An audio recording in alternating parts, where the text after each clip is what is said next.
to tell you a little story.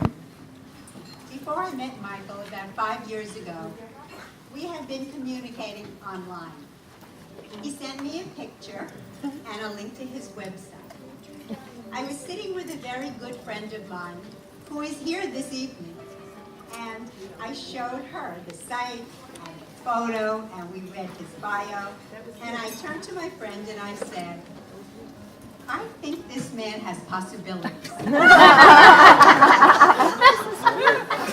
I never dreamt it would go this far. And here we are today to celebrate the releasing of Michael's first novel, The Conversion Prophecy, which is receiving fabulous, extraordinary reviews, and we are very excited.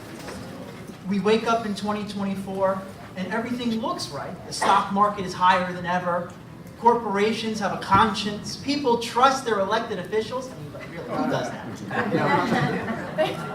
We live in a world where everything is seemingly perfect, but it's really not. Before we get started, before I introduce Michael here, I just want to share the story about how we first met. We're just kind of getting to know each other, and he gives me a copy of his book. I'm like, oh, okay, whatever, who's this guy? And so we get on the show. And actually, we have a great time on the show. And Michael actually says a line on the show that is probably the best line of any of our panelists that we've ever had. And the line was this. I forgot what we were talking about, but I still remember the line. He goes, Washington needs to become bilingual. And the second language has to be the truth.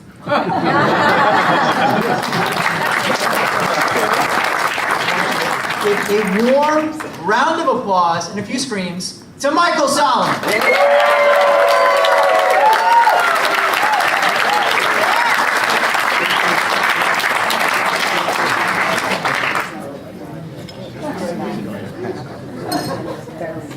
It's amazing. God, thank you, Dan. I appreciate that.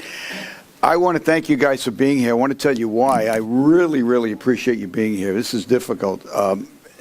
Most of you know that I'm a public speaker. I speak at big corporate events. You can't hear me? God. That I speak at big corporate events all over the country. And I am so pleased to hear, and let me tell you why, because the last corporate event I spoke to, I got out on stage, and I look out in the audience. I'm with the event manager, and every seat in the house is absolutely empty. I look at my watch. The event manager looks at me, and I says, look, what's going on? He says, I don't know. With that, a door opens up, and one gentleman walks right down the aisle, and he takes a seat right up front. And he says, well, there's your audience. So I went on, and I spoke for 45 minutes. When I got finished, the guy got up, gave me a standing ovation. I thought that was nice. And I said, do you have any questions? He says, no, I'm glad you were here. He says, I really learned a lot. He says, I absorbed everything you said. He says, I really appreciate it. I said, well, thank you very much. I get off the stage, and I'm walking up the aisle. And I'm leaving, and the guy's chasing after me, and he says, where are you going?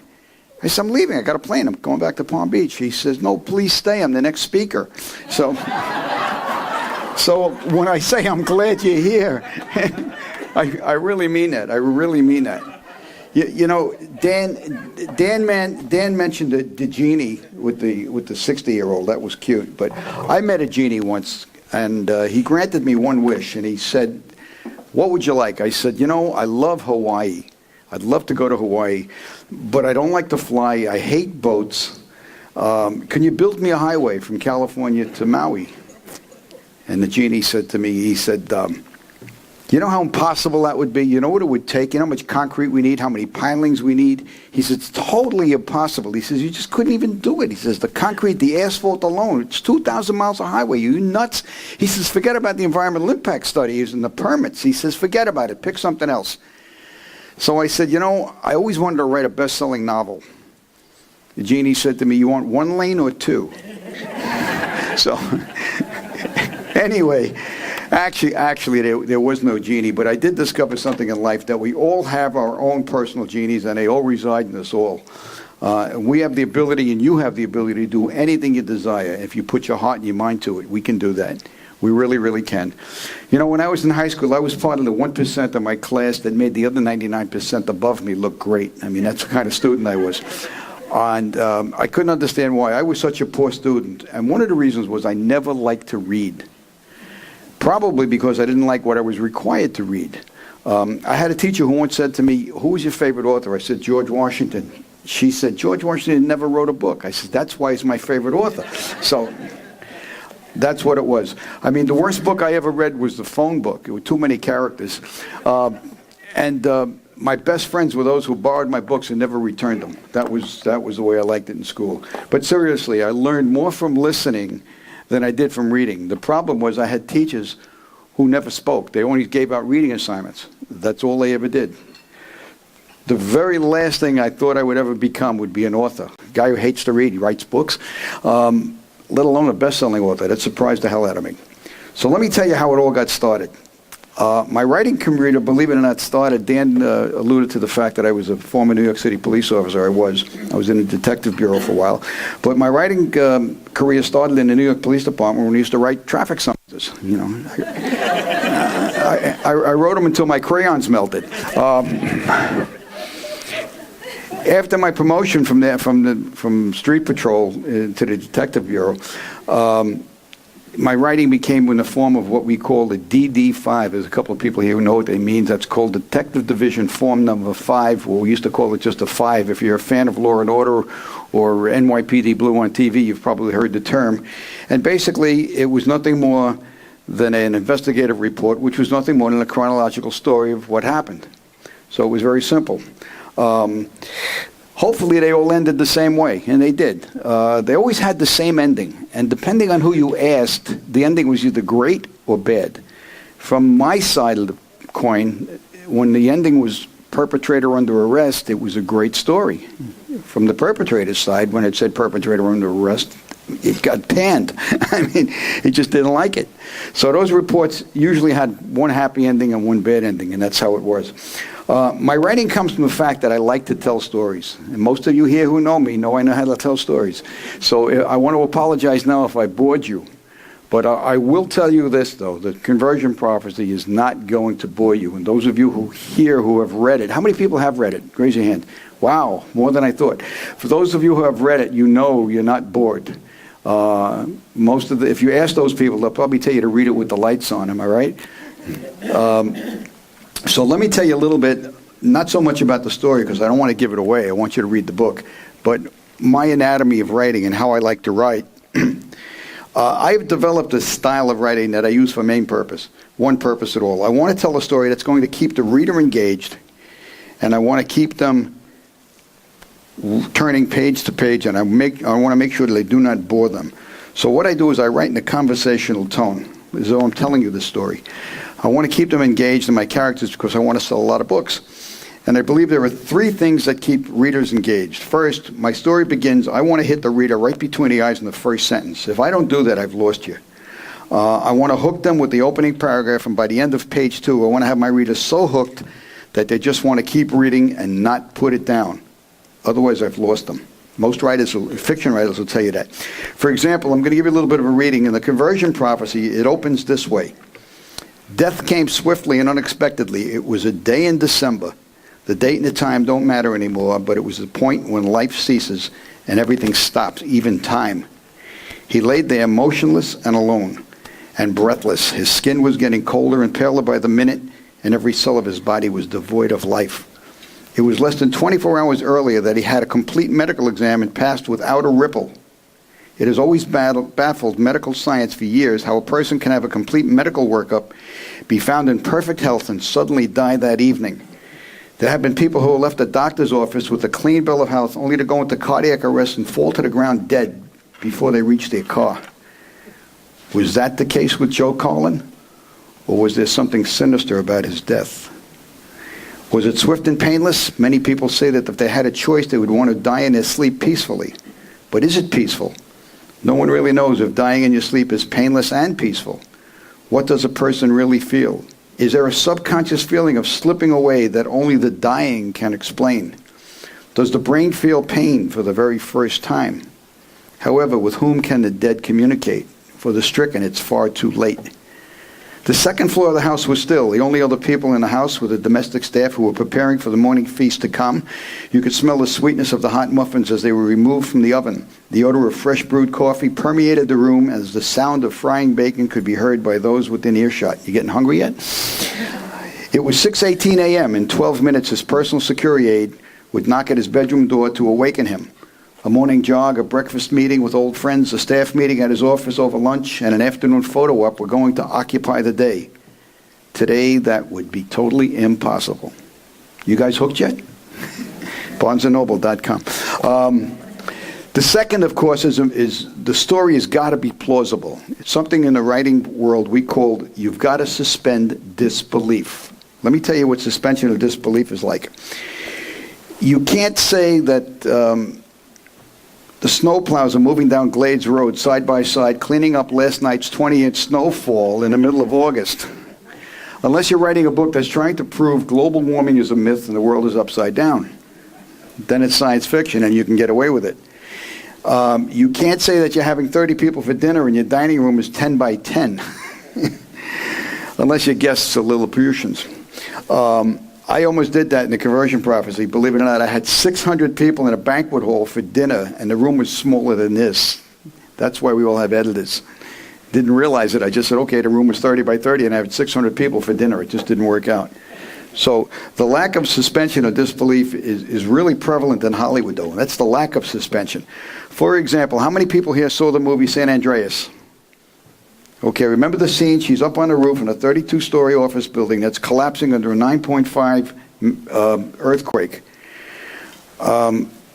She's bloody with her lips cut open, blood and dirt all over her face. She claws her way through moving slabs of concrete and debris, 30 stories in the air, and there's a helicopter hovering over her, being flown by her ex-husband. That's not bad. As the building collapses under her feet, she loses her shoes.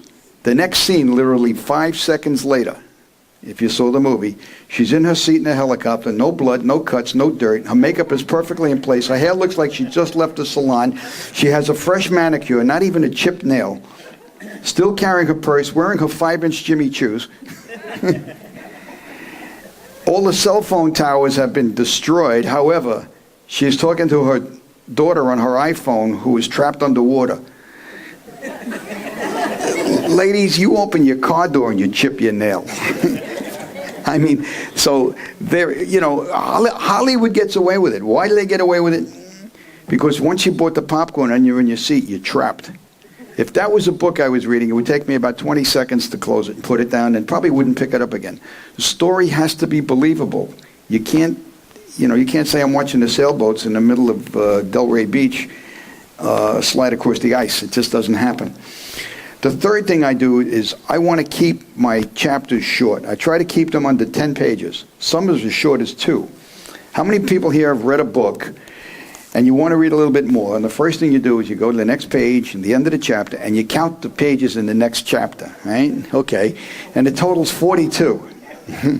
You put the book down and you'll never pick it up again because you know once you start that next chapter, you're going to be reading all day. So that's really it. And what I don't do is I don't fill up the book with a lot of minutia. I've seen novels, they're 400 pages thick, 10-point type. You need a magnifying glass to read them because they've described things a million ways. I read a book some years ago where the author spent the first 60 pages describing a town in France. And I wasn't sure if he was writing a novel or working for a tourist bureau. I mean, how many ways are there to describe Bordeaux? It got crazy. I describe the island of Santorini on a single page, and I do it through the eyes of a tour guide talking to a pair of my characters. And I have a story to tell, so let's get to the point. I don't want to bog you down with a lot of extraneous stuff that doesn't belong in the book. I want to make sure that you understand it and we get right to the story. Now, character development is extremely important to me. It's extremely important. And believe it or not, it's extremely scientific. I try to choose my characters based on the geographic location of my scenes. Choosing their name and their ethnic background is really an art. I don't know if anybody here has ever written, but it's an art. For example, a friend of mine who owns a Greek restaurant in Lantana kept asking me to put him in my next book.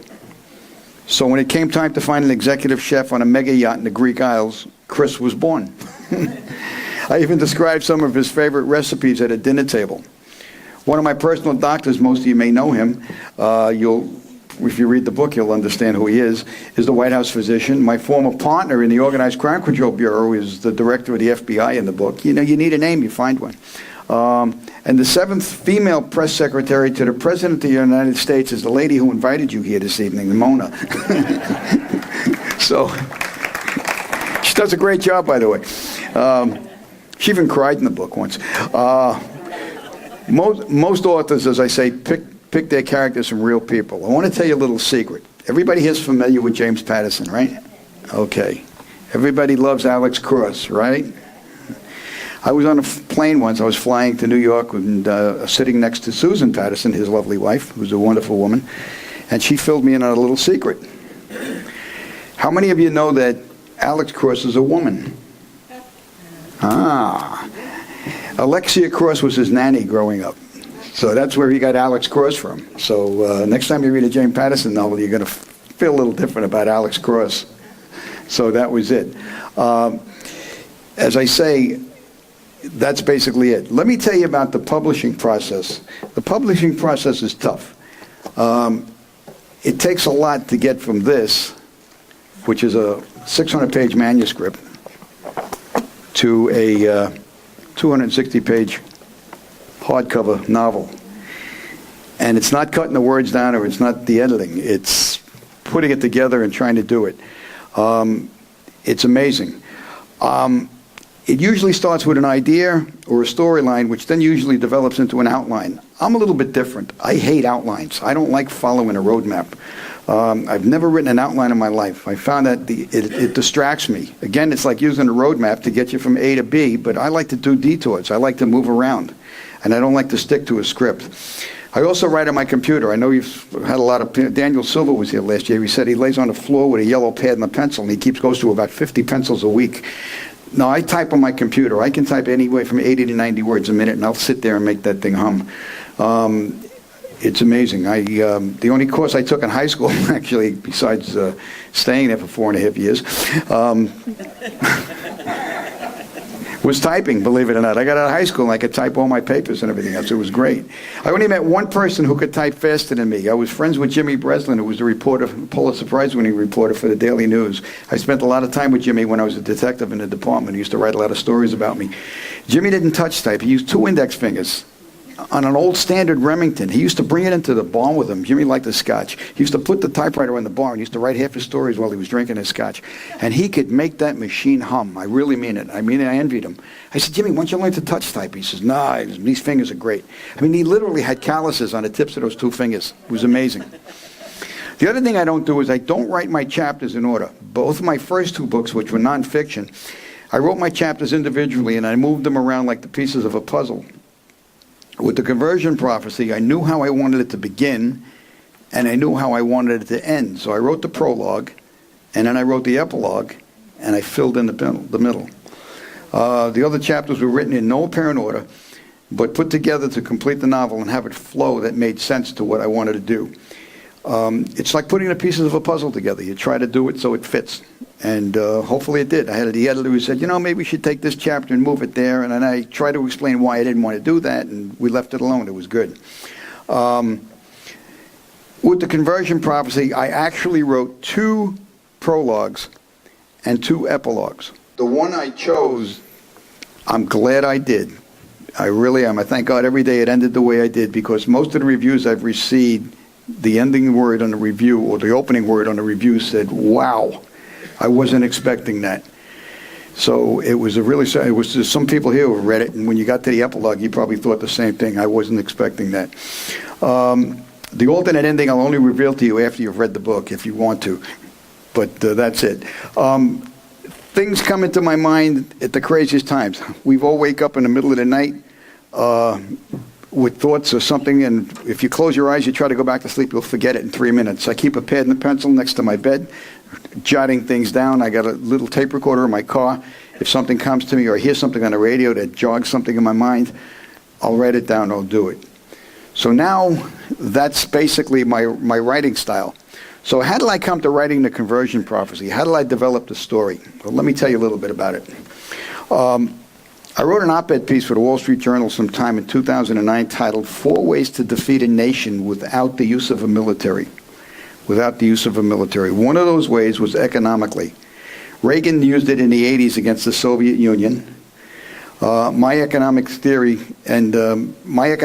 started in 2009 when the Saudis received 4.9% of Citigroup stock in exchange for $7.5 billion at a loan of 11% when prime was under 1. It's amazing what they would pay. It was the first time Sharia-compliant financing came to an American bank. Then I discovered a Muslim group that purchased the Palms Hotel and Casino in Las Vegas, totally against the covenants of the Quran, which states that Islamic law prohibits the dealing of alcohol, gambling, or vice, with one major exception. There is a provision in the Quran known as taqiyya or kitman, which is a doctrine of religious deception where a Muslim can become a pretender of other faiths to defend and further the cause of Islam and force anyone who is not a true believer of Islam to convert. And according to the Quran, it's in every chapter. If not, they are to be killed by striking their necks. I started to wonder if this was part of a large conspiracy to buy up corporations to start to gain control of the economic sectors in America. As part of my research, I read the Quran. Now, reading it was not a problem. Reading it was easy. Just pick it up and read it. I mean, I didn't read it in Farsi. I read it in English, total translation. Purchasing was the problem. You see, I didn't want to buy it through Amazon.com or any online bookseller because I figured the NSA would be all over me. So I purchased it in a nondescript, small little mama-papa bookstore. I took public transportation to the store, wore a fake mustache, a hat, dark sunglasses, paid cash, had it double bagged in case law enforcement was outside, and I made sure not to read it on an airplane. Think I'm kidding? Here's what I found. You buy the Quran at Barnes & Noble, watch what happens. You're going to get a knock on your door 3 days later. Here's what I found. The Quran is not a Bible. It is not the word of God as set forth in the Old or New Testaments. It is not the word of Allah.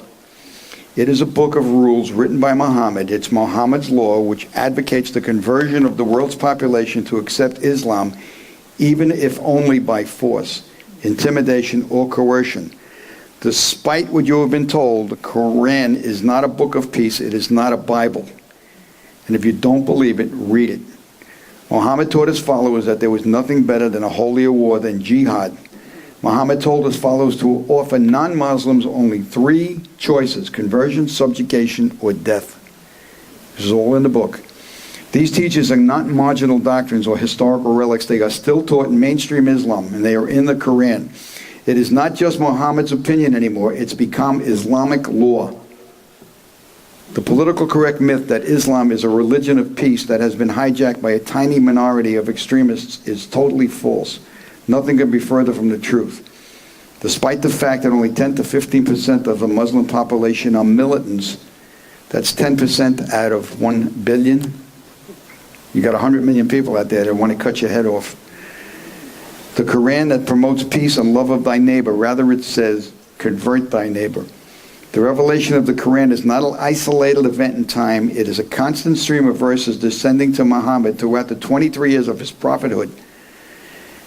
When he was a prophet in Mecca and Medina, the prophet appointed numerous companions to serve as his scribes, dictated all the versions as he said was related to him from Allah.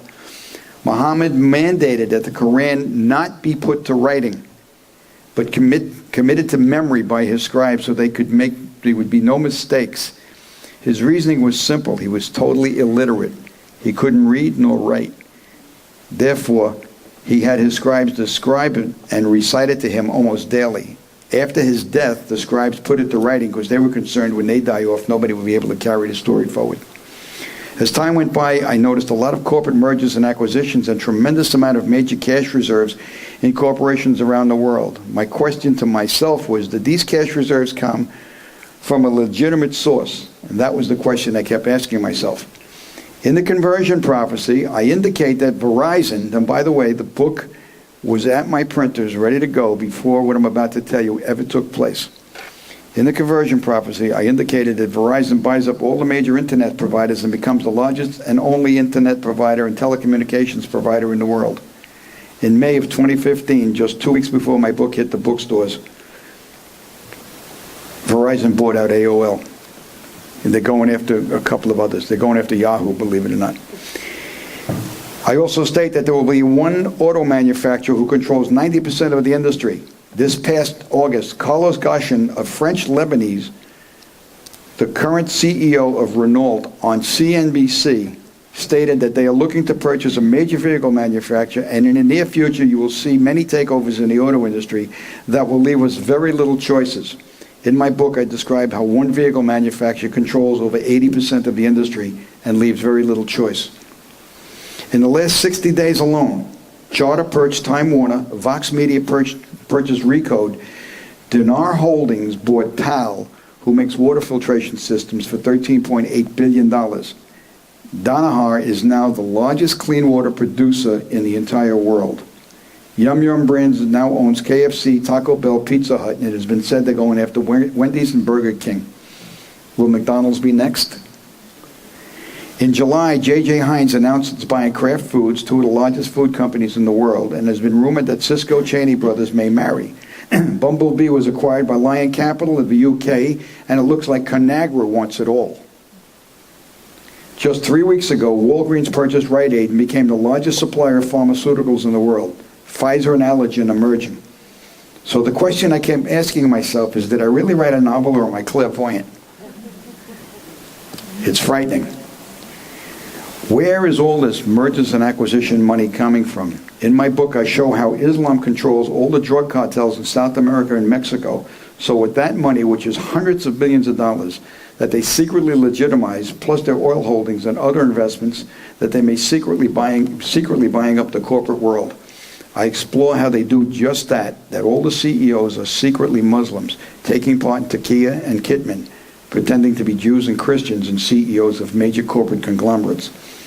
It didn't take long for my theory to develop. What if someone or some government was depositing huge sums in various brokerage accounts all over the world, buying up enough stock just to fly under the radar, and then consolidating it? The same way Disney bought the land in Orlando and now owns Orange County, Florida. Think about that. If they did this and consolidated the holdings, they can control multiple sectors in the corporate world. They could own it all. Does Wall Street really know who the CEOs of all our corporations out there really are? Are they secret Muslims? We don't know that. Are they members of Islam? In the book, at a future G20 conference, the announcement is made privately to the assembled leaders of the world by the president of the then Islamic Union that all the countries of the free world must now fly the Islamic flag and convert all their churches and synagogues to mosques, or they will be starved into submission. They have 6 months to complete the task, which includes turning over their gold reserves to Islam's treasury and converting their currencies in the world to the dinar. All constitutions will be suspended and Sharia law will now be the law of the land. Just last month, Secretary of State Kerry said, if we don't complete the Iran deal, the US dollar will no longer be the reserve currency. It will become the dinar. He said that publicly on television. So I'm saying to myself, I wrote this months ago, a year ago. So it's frightening. It's frightening. The story actually takes us from the halls of a mosque in Indonesia to the highest plateaus of political arena in Washington, where a real-life plot is developed to take control of the entire economic balance of the global corporate world and completely change life on Earth as we know it. What develops is a new form of terrorism that does not require the firing of a single shot or the shedding of one drop of blood. Can this plot be derailed? Only one man, with the help of a secret society that makes the Illuminati look like child's play, can stop it. But will he? Or is he part of the conspiracy? You have to read it to find out. Sorry, guys. One of my heroes is a brilliant young graduate student named Michael Heyman. No relation to me, believe me. Only because Michael in the Bible means godlike. That's why I used the name. Whose father is a Muslim and his mother is Jewish. He suddenly finds himself caught up in an international intrigue and maybe the linchpin in a plan that will attempt to prevent it all. But will a counter plan succeed? And believe it or not, I found the anecdote in, of all places, but the Quran. Throughout the book, I try to keep my readers engaged by letting them feel what my characters feel. I want them engaged by feeling what my characters are feeling. When a character walks through the spice market in Istanbul, I want the reader to experience it as though they are there. When they take a taxi ride, I want you along for the ride as though you were sitting in the car. Trying to get the reader to feel what my characters of feeling can be a daunting task, yet sometimes it's easy. Let me give you an example. If I wanted you to feel anxiety and pain, I only have to mention 2 words. Anybody know what they are? How's root canal? That's anxiety and pain. If I want you to feel empty, alone, and irritable, how's colonoscopy? That'll make you feel irritable and alone. For example, in chapter 23 of my book, let me set the scene for you. 2 of my protagonists are touring Istanbul with a tour guide named Mehmet. This is the way the story goes. This is a reading right from the book. It says, at the spice market, they were overwhelmed by the magnificent colors of all the spices and Turkish delights, from jellies, dried fruits, and nuts to halva and licorice candies that were displayed. The pungent aroma of all the spices filled their nostrils. It reminded Michael of when he would help his mother prepare meals. He remembered helping her in the kitchen as a young boy. He would sniff each jar of spice she was using, some irritating his nose, sometimes making him sneeze. When they were ready to leave the market, Mehmet said he would get them a taxi back to the pier. When he hailed a cab, he spoke to the driver in Turkish and told him where to take the boys. It's a short ride to the boat. Don't give the driver any more than $10, Mehmet told him. Thank you, Mehmet. Thanks for a great day, Michael said. When they entered the taxi, they were immediately overcome by the awful smell of tobacco. Its seats and headliner were absorbed in cigarette smoke that was nauseating, and to add insult to injury, the driver had a filterless lit cigarette dangling from his lips, which only added to the vile stench. The car was old, hot, without air conditioning. It rattled on the narrow cobblestone streets and sounded at times like the wheels were going to fall off. Michael and Amir sat with their faces out the open windows trying to get some fresh air. They didn't know what was worse, the secondhand smoke or the outside pollution. They couldn't wait for the ride to end. When the taxi arrived at the pier, Amir handed the driver a $10 bill, quickly left the car. Michael was already out the other door, practically gasping for air, and they looked at each other and nervously laughed. So if you've ever been to the spice market in Istanbul, and you've ever taken a cab in Istanbul on a hot summer day, you know what that feels like. Now that I've hopefully whet your appetite a little bit, I won't tell you how it ends. You're going to have to find that out on your own. However, a novel is no different than a fairy tale, of which most have a happy ending. Although fairy tales are child's play, the conversion prophecy is not. The conversion prophecy is not just good versus evil. It is more frightening than that. And you may be asking yourself if there really is a Manchurian Candidate. Although fiction, this international political thriller will leave you wondering, can this really happen? Or has it already begun? Some of the national reviews I've received by media outlets and on Amazon, Barnes & Noble, and comments I've received from those who have already read my book have been so extraordinary that my book has now been picked up by Voyage Media in Hollywood and is being written for a screenplay.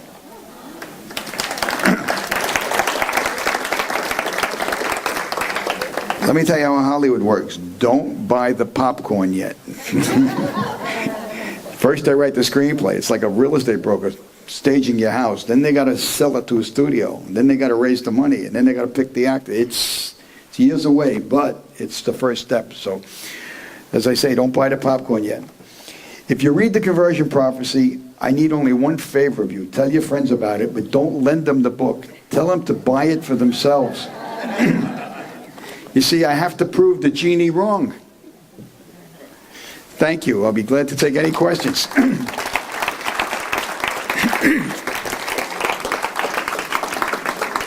Any questions? Any questions? Especially from those who read it. Yeah, Armand. Mike, what I was saying was that knowing your background and your police officer background, you were organized crime, and you had access to information that the average individual would never have access to. And I suspect that in your book you have access to information that maybe the general public may not know, because there is some prophetic words in your book.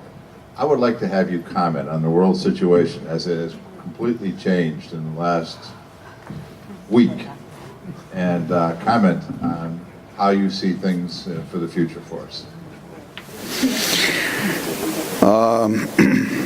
It's all global warming. It's global warming, global warming, global warming. It's all I can tell you. It's global warming, and we have a little bump in the road, right? No. What's happening in the world right now is people have to wake up. Unfortunately, this country hasn't woken up. We didn't wake up. We thought we woke up after 9/11, but things have been totally out of control. We have people in the administration now, I don't want to mention names, I don't want to get political, but I will tell you this, that are just totally walking around with their heads in the sand. They're living on they're delusional, literally delusional. Some of them are narcissistic, where they think, oh, I'm right. It's frightening. It's absolutely frightening. I don't know if you know it, but these are the statistics in 2015. Today is November 18th. It's the 222nd day of the year. As of January 1st to today, there have been 289 terrorist attacks in the world, all over the world. 41 in the United States that were stopped. 7 in the United States that nobody wants to clarify as terrorism, including the one at Fort Hood. It left 4,432 people dead, thousands injured. In November alone this year, first 18 days of November, there have been 14 incidences, a total of 357 people dead, 129 alone in Paris over last weekend, 6 more today. 3 hours ago, there was a bulletin on TV, you may have heard it, some of you may have. In Honduras, there were 5 Syrian refugees stopped crossing Honduras into Mexico with forged Syrian passports. Was it 7? Well, I heard of 5. I don't. Maybe it was an increase. 7 or 8, even 5, even 1. It only takes 1. So we have to wake up. Remember, we have to be right 100% of the time. They only have to be right once. So it's frightening. It's frightening. When I wrote this book, believe me, some of the things that happened in corporate America, they might have happened anyway. I'm not saying that the Muslims are running the corporations of the world, but it's in a novel, it's fiction, but it's certainly coming true. And I don't know what to say about it. I mean, I don't know what to do about it. Am I frightened? Yeah. Has some Muslim group or CARE gotten a copy of this book yet? Gee, I hope not. I'll be expelled in 20 minutes from this club. No, it's frightening. And unless we wake up, it's not going to happen. Teddy Roosevelt said something in 1907. I'm going to read a quote from you that Teddy said. I don't know if you know about it. And this relates to what's going on now in Syria. First of all, my belief in what happened to Syria. If this administration had done what they said they were going to do when they laid down the red line and Assad crossed it, and when they laid down another red line and Assad crossed it, and they didn't pull 20,000 troops out of Iraq and they left the status of forces there, it's my belief that this Paris weekend would not have occurred. I can't say it. I just wrote an article the other day and I said that this administration has blood on its hands, French blood, and I don't know where it's coming from. But to hear him say today, but the administration say today, that we have to be a loving society and accept all people. I scratched my head and I went back and I reread what Teddy Roosevelt said in 1907. I'll read this to you. What Teddy said, this is a direct quote. In the first place, we should insist that if the immigrant who comes here in good faith becomes an American and assimilates himself to us, he shall be treated on an exact equality with everyone else. For it is an outrage to discriminate against any such man because of creed or birthplace or origin. That was quoted by the wonderful person in the administration who runs this country today. He stopped right there. He took it out of context because the rest of Teddy Roosevelt's statement is this. But this is predicated upon the person becoming in every facet an American and nothing but an American. There can be no divide of allegiance here. Any man who says he's an American but something else isn't an American at all. We have room for but one flag, the American flag. We have room for but one language here, and that is the English language. And we have room for but one sole loyalty, and that is the loyalty to the American people, period. Teddy Roosevelt said that in 1907. Does it apply today? You bet it does.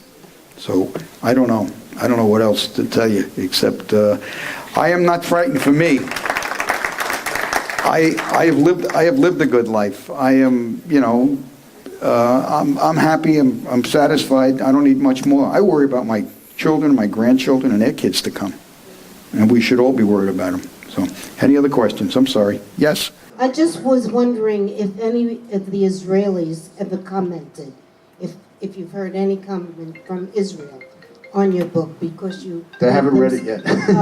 You make them such heroes. They haven't read it yet, but I'm trying to get a copy to Benny Netanyahu. But no, they haven't. It's an interesting premise. So there is a hero in the book. If you look, the book cover is on the table in front of you. But if you look behind the globe, there's a watermark there. I don't know if you noticed it. So that's a hint to the book, but you'll have to read it to find out what it means. Any other questions? Yes. Edward, what do we got? Just a quick question. I read your political commentaries, your books, and now you've gone to a novel. And the question is, do you think you have a greater impact in your political commentary book or in this novel in terms of being able to change the way people think?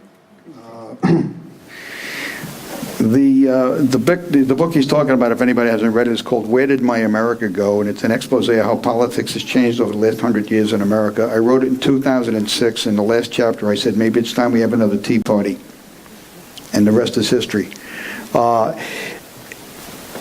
I find that writing a nonfiction book or my political commentary is a lot of cut and paste, as long as you footnote everything and everything, you know. So writing a novel I find easier for me because I don't have to do as much research. It's fiction. I can say what I want when I want, as long as I can justify it with suspension of disbelief. You know, can't say the snowplows are going down from Glades Road.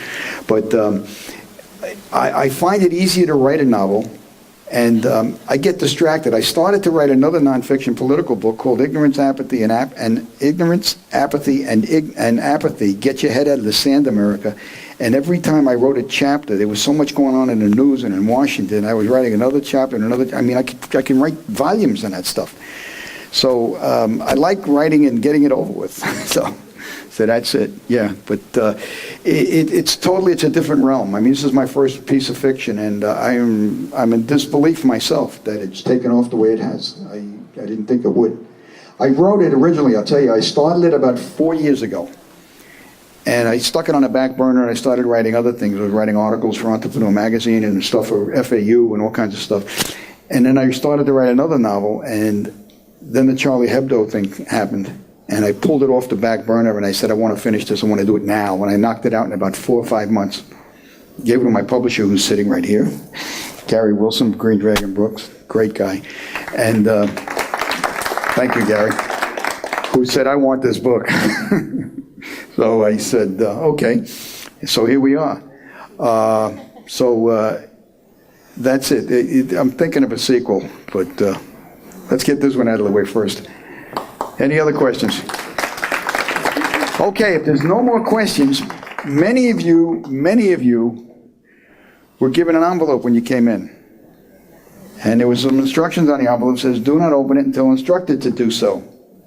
So I am going to instruct you now to remove your envelope and open it. And inside you will find a poker chip.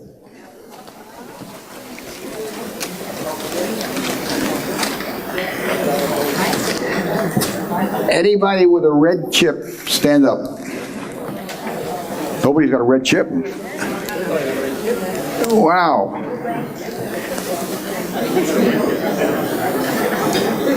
Well, let me tell you what that red chip signifies. You see, the rules of the club are that we're not allowed to sell books, so I can't sell them to you. But anybody with a red chip is going to get a free copy signed of my book. Now, the rest of you who have blue chips, you're going to get one too. No, you don't have to buy it. So everybody here who has not bought it or doesn't own it will receive one this evening. They're already autographed. I will be over there handing them out. They are pre-signed. There's no tab on them. I signed the book. I didn't put a plate in there. And the only thing I will suggest is if you want it personalized, I will gladly personalize it for you. It'd be my pleasure. My suggestion is you don't, because if it really becomes rare down the road, and there's somebody here who collects books, I know I've seen him here. Where's he hiding? there he is in the back. He'll tell you right now that if a book has just got a signature on it, it's worth a lot more than if it says to John on his birthday. Am I right? So, I mean, that's your choice, but I'll be glad to personalize it for you. I thank you for coming, I really do, and I hope you enjoyed it. If anybody's got any questions or anything, let me know. And if you, I only ask one favor of you. When you read the book, I would love you if you would just go on Amazon.com and write a review. An honest review, really. If you didn't like it, yes, ma'am. Thank Mona for Yes. inviting us all. Well, thank you. I apologize, but I want to thank Mona for another thing. I want to thank Mona for putting up with me when she used to say to me, "What are you doing in your office all day long?" She thought I was scanning the internet with, looking at porn. Yeah, right. Believe me, it was far from it. I wouldn't even know what a porn site looked like. But for her putting up with me and me waking up in the middle of the night, she's saying, "Where are you going?" I says, "I got something I got to write." So I thank you again for coming and enjoy yourself, and I'll be right there handing out books. Thank you.